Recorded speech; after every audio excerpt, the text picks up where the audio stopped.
Welcome to The Last Breakfast. Please enjoy the video. Hey everyone! In this video, I will show you how to make bacon in an air fryer. First, preheat your air fryer to 375 degrees Fahrenheit for about 5 minutes. This ensures even cooking from the start. Next, line your air fryer basket with parchment paper. This makes cleanup incredibly easy.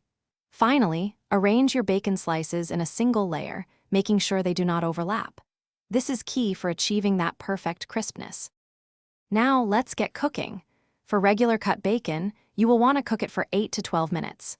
Remember to flip the bacon halfway through the cooking process to ensure both sides get equally crispy.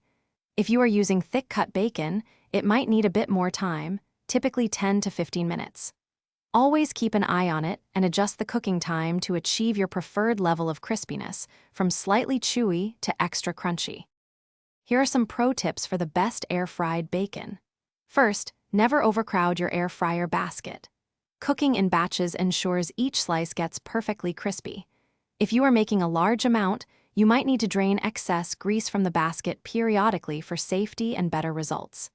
After cooking, gently pat the bacon with paper towels to remove any remaining grease, making it even more delicious and less oily.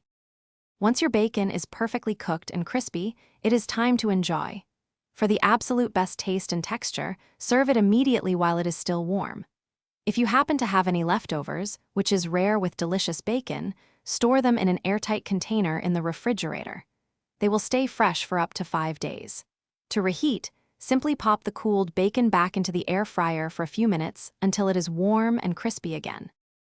Thanks for watching. If this was helpful, leave a like and consider subscribing. See you next time.